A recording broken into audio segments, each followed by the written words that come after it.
Ginataang paksiw na galunggong naman ang aking lulutuin. Ang mga sangkap na aking gagamitin, uunahin ko ilalagay dyan yung talong. Sunod ko na ilalagay dyan sibuyas, bawang, luya. Kinuha ko na nga rin yung galunggong at maglalagay ulit ako dyan ng sibuyas, luya, tsaka yung bawang. Pamintang durog naman ang aking ilalagay at maglalagay nga rin ako dyan ng suka. Lalagyan ko din siya ng konting tubig.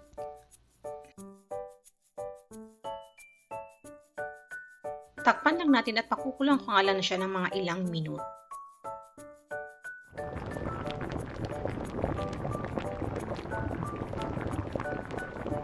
Makalipas na nga rin ang ilang minuto dahil okay na yung ating paksiw na isda, ilalagay ko na rin yung ating fresh gata ng Coco Mama.